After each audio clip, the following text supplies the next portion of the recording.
2026년 4월 29일 전 세계의 이목이 테헤란과 이란 혁명 수비대 핵 협상에 집중된 사이 정작 이번 전쟁에서 가장 치명적인 전략적 타격을 입고 있는 국가는 중국인 것으로 나타났습니다.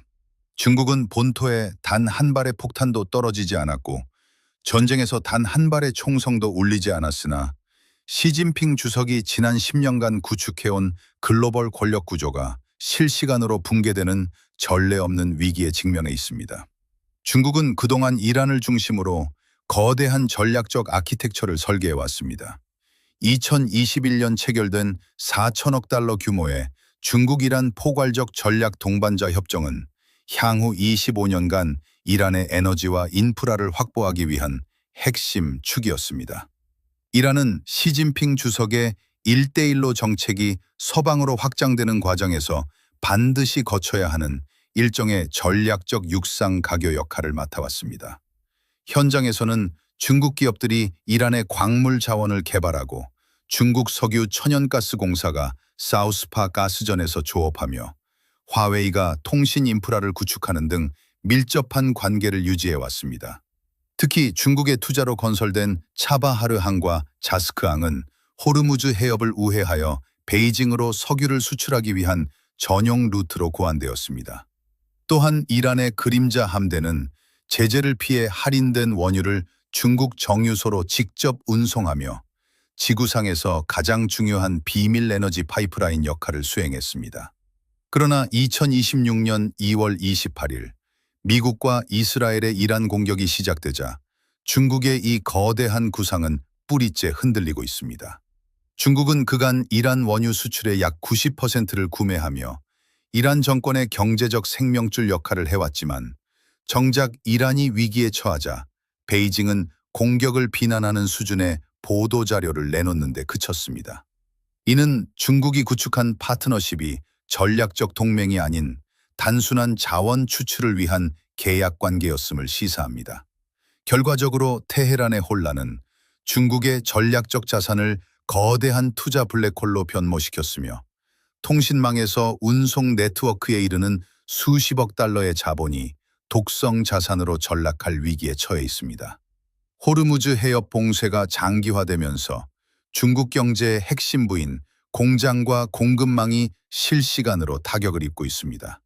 2026년 4월 기준 중국 내부의 경제 데이터는 시진핑 정부의 요새 경제 구상에 균열이 가고 있음을 보여줍니다. 현재 호르무즈 해협을 통해 중국으로 향하는 걸프 지역의 원유 물량은 하루 최소 540만 배럴에 달합니다.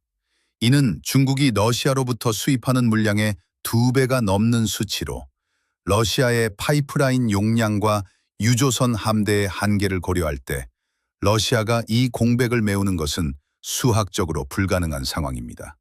중국의 전략 비축유는 약 121분인 10억 배럴 수준으로 파악되지만 이는 근본적인 해결책이 아닌 한시적인 유예 기간에 불과합니다. 이미 중국 자동차 공장들의 4월 첫 2주간 생산량은 전년 동기 대비 27% 급감했습니다.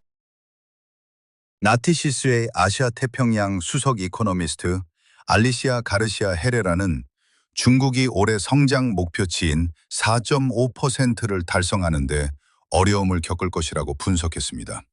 특히 전기차와 반도체 등 중국이 미래 먹거리로 점찍은 핵심 전략 산업들이 에너지 쇼크와 원자재 가격 상승에 직격탄을 맞고 있습니다. 사태의 심각성은 중국 내부의 사회적 동요로도 번지고 있습니다. 지난 4월 20일 중국 남부 유린 지역에서는 공장 가동이 갑자기 중단되자 수천 명의 노동자가 시위를 벌였습니다. 호르무즈 해협 통행 차질로 플라스틱 가격이 급등하면서 제조 마진이 사라지자 공장들이 폐업에 나선 것입니다. 노동자들은 공장 정문에 내 피땀 어린 돈을 돌려달라는 현수막을 걸고 항의했습니다. 공공 시위의 위험성이 높은 중국 사회의 특성을 고려할 때 이러한 집단 행동은 현재 중국 제조업이 직면한 경제적 압박이 한계치에 도달했음을 시사합니다. 또한 산업 전반의 필수적인 원자재 공급망도 마비되고 있습니다. 전 세계 해상 유황 거래량의 절반이 호르무즈 해협을 통과하는데 이 공급이 끊기면서 석유화학 및 비료 생산에 차질이 생겼고 이는 글로벌 식량 가격 상승으로 이어졌습니다. 바레인과 에미리트의 알루미늄 공급 중단은 토요타, 닛산, BMW, 현대차를 포함한 자동차 제조사들에 공급되는 차량용 알루미늄 부족 사태를 야기했습니다. 이 모든 공급망의 중심에 있는 중국은 그 어느 국가보다 심각한 엑설전적 압박을 받고 있으며 이는 1990년대 초 이후 최저 수준인 2026년 성장 목표 달성을 더욱 불투명하게 만들고 있습니다. 미국의 압박도 구체화되고 있습니다. 2026년 4월 미국은 이란산 원유를 처리한 중국의 대형 티팟 정유소 중 하나인 항지 석유화학 다롄 정유소를 직접 제재했습니다. 이는 미국이 중국 내부의 산업 인프라까지 정밀 타격할 준비가 되었음을 알리는 강력한 경고입니다. 이에 대해 중국 외무성 대변인 궈자케는 중동의 평화와 안정을 회복하기 위해 노력할 것이며 모든 당사자가 휴전 합의를 준수할 것을 촉구한다는 원론적인 입장만을 반복하고 있습니다. 이번 호르무즈 사태가 중국에 주는 가장 치명적인 교훈은 단순한 경제적 손실을 넘어 미국이 마음만 먹으면 중국의 에너지 공급선을 언제든 차단할 수 있다는 점을 실전에서 증명했다는 사실입니다.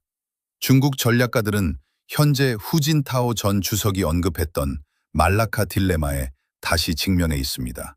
말라카 해협은 중국 수입 원유의 약 80%가 통과하는 좁은 수로로 미국은 싱가포르와 일본, 괌 등을 잇는 해군 기지 네트워크를 통해 이곳을 완전히 통제할 수 있는 역량을 갖추고 있습니다. 미국이 이란과의 전쟁을 통해 보여준 정밀한 해상 봉쇄 전략은 향후 대만 문제 등에서 중국을 압박할 수 있는 실질적인 전시 교본이 되고 있습니다. 1대1로 정책의 신뢰성 또한 뿌리째 흔들리고 있습니다. 중국은 2005년 이후 중동 지역 인프라 구축에 2,690억 달러 이상을 투입하며 안정적인 파트너임을 강조해왔습니다. 그러나 가장 핵심적인 파트너였던 이란이 군사적 타격을 입고 정권 지도부가 위기에 처했음에도 중국이 아무런 실제적 조치를 취하지 못하자 인도네시아부터 파키스탄, 사우디아라비아에 이르는 협력국들은 중국의 안보 약속에 의구심을 품기 시작했습니다. 특히 2026년 4월 19일 미군이 중국으로 향하던 이란 컨테이너선 MV 투스카호를 오만만에서 납포한 사건은 중국의 그림자 금융과 물류망이 미국의 감시망에 완전히 노출되어 있음을 보여주었습니다. 중국 정부는 이러한 열세를 만회하기 위해 다각도의 대응을 시도하고 있습니다. 지난 4월 16일 호르무즈 해협에 시선이 쏠린 틈을 타 남중국해 스카버러 암초, 중국명 황옌다오가 풍부 파고들 한경비대를 동원해 차단한 것이 대표적입니다. 이는 전략적 요충지인 호르무즈에서 영향력을 행사하지 못하는 상황을 다른 지역에서의 무력 시위로 상쇄하려는 심리적 보상 조치로 풀이됩니다. 또한 시진핑 주석은 사우디 왕세자와의 통화에서 해협 개방을 촉구하고 중동 평화를 위한 4개항 창의를 제안하며 중재자로서의 이미지를 구축하려 애쓰고 있습니다. 하지만 현실적인 선택지는 극히 제한적입니다. 중국의 석유 정제 시설들은 비축유가 바닥나기 전인 향후 60일에서 90일 안에 생산량을 감축해야 하는 압박을 받고 있습니다. 전기차 보급 확대를 통해 원유 의존도를 낮추려는 장기 전략을 추진 중이지만 당장 눈앞의 봉쇄를 풀기에는 역부족입니다. 결국 다가올 트럼프 행정부와의 정상회담은 중국의 1대1로 신뢰도, 대만 계산법, 그리고 에너지 안보의 향방을 결정지을 최대 분수령이 될 전망입니다.